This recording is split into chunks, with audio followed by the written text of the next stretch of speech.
Aria Bennett stood at the podium in front of 300 of Manhattan's wealthiest people and did something no one had ever dared to do.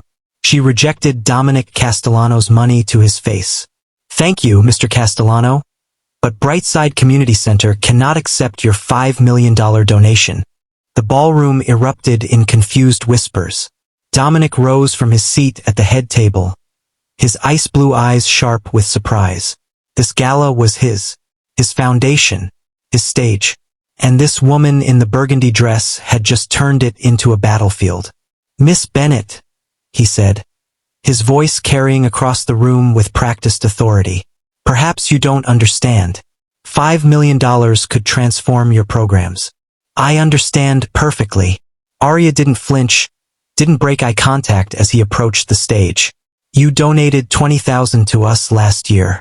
Your PR team took photos with our kids for exactly 32 minutes, used their faces to make you look charitable, and never came back. You don't want to help our community. You want to buy yourself a better reputation." Dominic reached the podium, standing close enough that only she could hear his next words. "You're making a scene. You made yourself the scene the moment you built an empire by buying struggling publishers and gutting their staff." Her voice dropped to match his, but her eyes were fire. 200 people lost their jobs 3 weeks before Christmas because of you. So forgive me if I don't trust your sudden generosity. For a long moment, Dominic just stared at her. Then, slowly, impossibly, he smiled. "You're right." The room went silent. "What?" Aria blinked. "You're right. I bought those companies to expand market share. I made decisions that hurt people. And I'm trying to do better." He turned to face the ballroom, his voice carrying to every corner. "Which is why Miss Bennett is absolutely right to call me out. I haven't earned her trust. So here's what I'm going to do." He looked back at Aria, and something in his expression made her pulse quicken. "I'm going to show up, every week, at Brightside. No cameras. No PR team. Just me, learning the names of every single child you serve. And at the end of 6 months, if you still don't trust me, I'll donate the $5 million to a different organization. But if I prove myself..." His smile was dangerous now. "You have dinner with me." Aria's jaw dropped. "You're betting $5 million on a date?" "I'm betting $5 million that you're wrong about me. The date is just insurance that you'll give me a fair chance." He extended his hand. "Deal?" 300 people held their breath. Aria looked at his hand, then at his face, then back at the audience of Manhattan's elite watching this entire disaster unfold. She shook his hand. 6 months. But the first time you show up late or leave early, the deal's off." "I won't." His grip was firm, warm. "I keep my promises, Aria Bennett." That was how it started. With a public humiliation that became a public challenge. Dominic showed up the next Tuesday at 3 p.m. sharp. Aria half expected him to arrive in a suit with an assistant trailing behind. Instead, he wore jeans and a simple black sweater, and he was alone. "Where do you want me?" he asked. "Homework help. 2nd floor. Try not to traumatize the 10-year-olds with your corporate villain energy." He laughed. Actually laughed. "I'll do my best." For 2 hours, Dominic Castellano, Billionaire CEO of Castellano Media Group, sat with 8 4th graders and helped them with multiplication tables.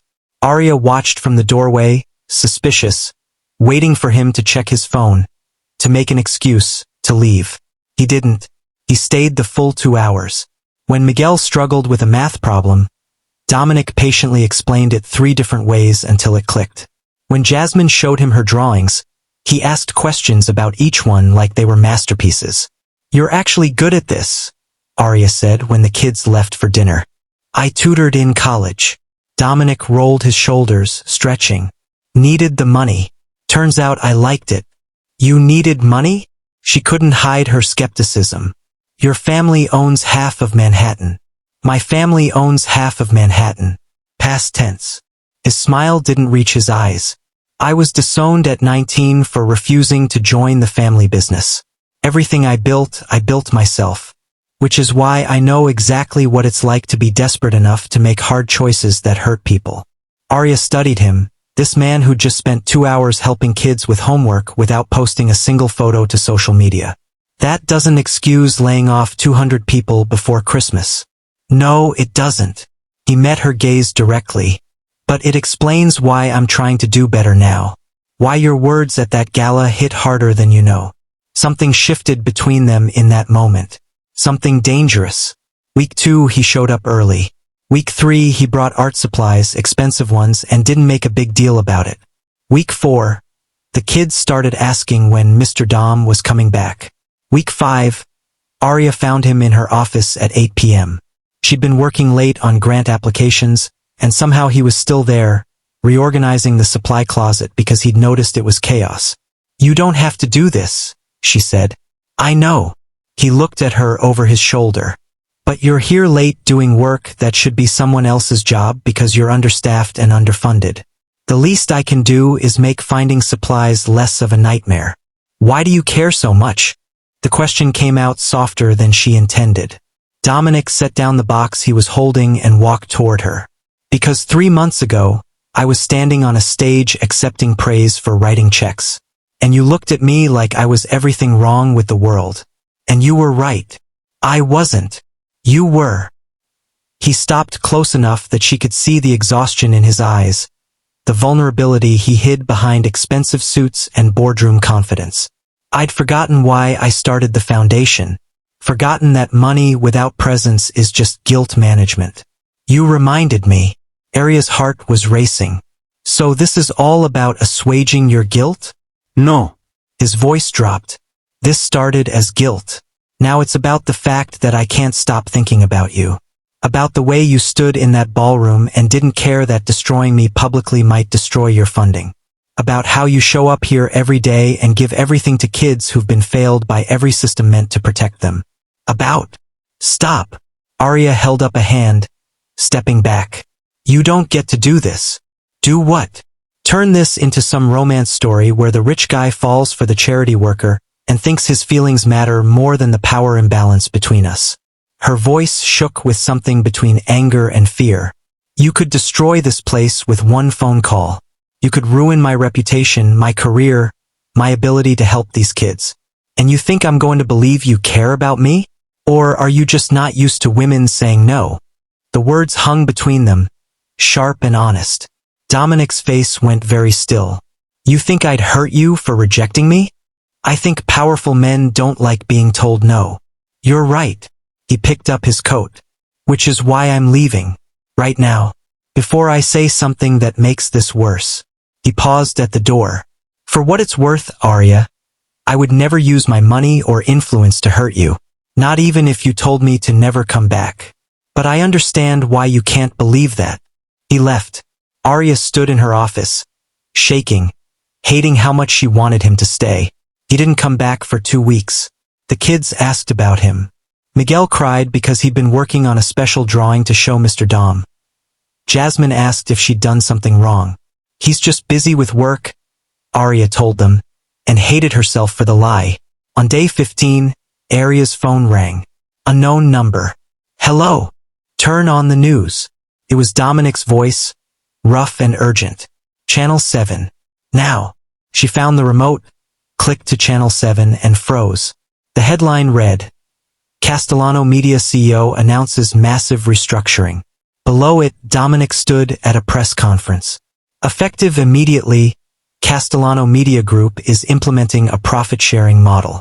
Every employee, from entry-level to executive, will receive equity in the company. The 200 employees laid off before Christmas are being offered their jobs back with a year's salary as an apology for the hardship we caused. And going forward, no major decision about acquisitions or layoffs will be made without employee input. A reporter shouted a question. "Mr. Castellano, this will cost the company billions in the long term. Why make this change now?" Dominic looked directly at the camera.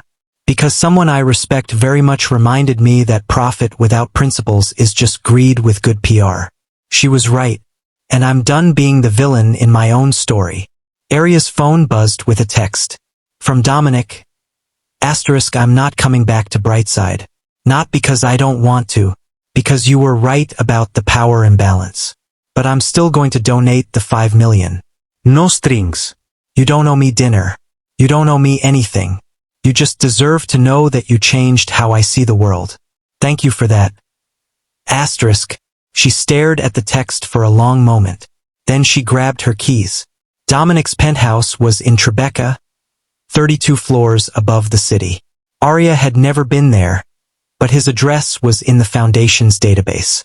The doorman tried to stop her, but she pushed past. I need to see Dominic Castellano. Now. Miss, you can't just.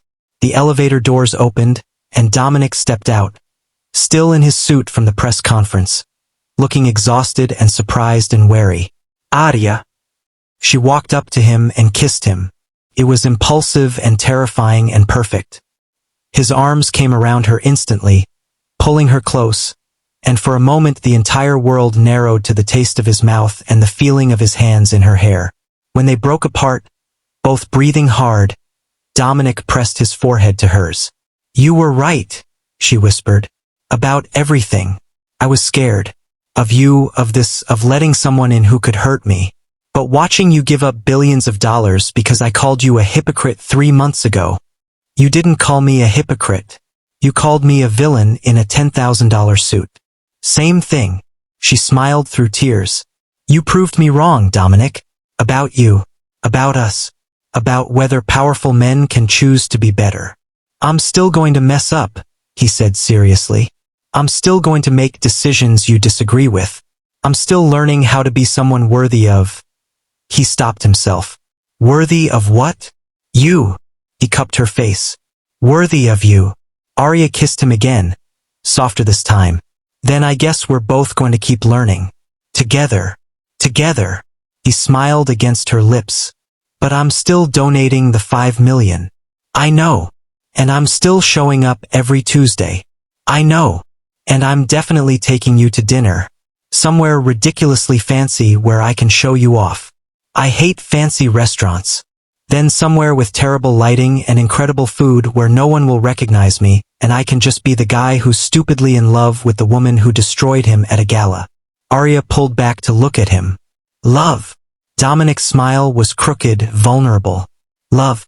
Since the moment you stood in front of 300 people and told me I was full of it. You're terrifying, Aria Bennett. And I love you for it. You're an idiot. Probably. An idiot who restructured his entire company because of one conversation. Best conversation of my life. She kissed him again, and this time, neither of them pulled away for a very long time. 6 months later, at the next annual gala, Dominic took the stage with Aria beside him. In front of the same audience that had watched her humiliate him, they announced a new partnership. Castellano Foundation and Brightside Community Center were merging programs, expanding to 12 new cities, and Aria was now co-director with full authority over every decision.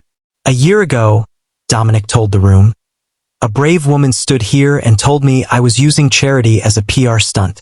She was right. So tonight, instead of me giving a speech about my foundation's work, I'm turning the microphone over to her. Because the best thing I ever did was listen when someone told me I was wrong. Aria stepped forward, and Dominic stepped back, and 300 people rose to their feet to applaud the woman who'd changed everything. After the gala, in the car ride home, Aria leaned against Dominic's shoulder. You know what the kids asked me today? What? When you're going to marry me? Dominic went very still.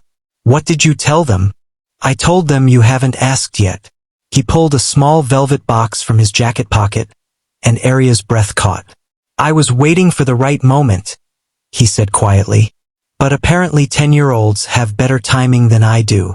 He opened the box, revealing a simple diamond ring. Aria Bennett, will you marry the reformed villain who's still learning how to be the hero you deserve? She looked at the ring, at him, at the man who'd restructured his entire life because she challenged him to be better. Yes, but only because you finally admitted you're still learning. Always learning. He slipped the ring onto her finger. Especially from you. If the story of enemies becoming lovers and humiliation becoming transformation moved you, drop a comment telling me about a time someone challenged you to be better. Hit that subscribe button for more stories where love doesn't fix broken people. it inspires them to fix themselves. And like this video, if you believe the best relationships start with brutal honesty.